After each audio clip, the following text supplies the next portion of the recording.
Alors bonjour tout le monde, je vous invite à sonoriser une autre histoire qui s'appelle La forêt à l'envers.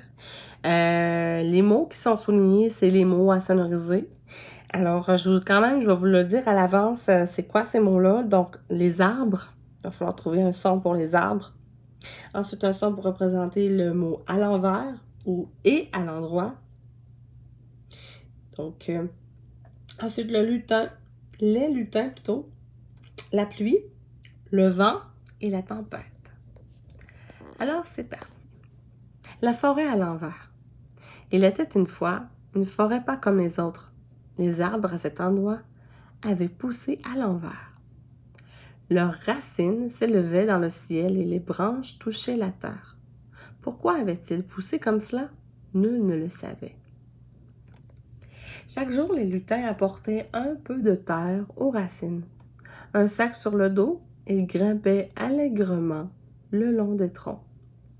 Arrivés tout en haut, ils déversaient la terre en pluie fine avec de petits arrosoirs.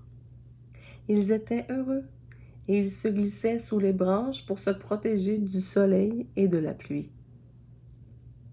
Les feuilles qui couvraient le sol leur faisaient des matelas confortables.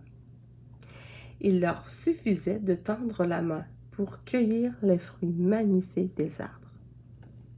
Un jour, cependant, ils trouvèrent que c'était fatigant de grimper jusqu'en haut pour nourrir les arbres. Ils discutèrent alors entre eux. Donc, je change de page. Ça ne sert à rien de monter. Les racines n'ont sûrement pas besoin de terre, sinon elles auraient poussé autrement. Elles ont l'eau de la pluie, ça leur suffit. Dorénavant, restons en bas et prenons-nous tant qu'on veut. On pourra toujours dormir sous les branches et déguster des fruits toute la journée. Ainsi fut fait. Mais les arbres devinrent malheureux, car ils n'avaient plus rien à manger. Le vent qui passait par là entendit leurs plaintes et se fâcha de les voir si affamés. Sa colère déclencha une énorme tempête. Il souffla si fort que tous les arbres s'envolèrent. La forêt entière tourbillonnait dans le ciel.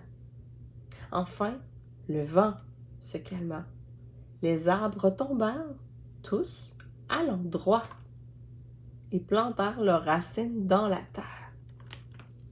Depuis ce jour, on ne voit plus de forêt à l'envers. Quant aux lutins, ils passent désormais leur journée à grimper aux arbres pour cueillir des fruits et dormir sous les branches. Ne sois donc pas surpris si un jour tu en aperçois un qui grimpe le long d'un tronc avec, sur son dos, un petit sac rempli de fruits. Alors c'était mon histoire de la forêt à l'envers. Et voilà.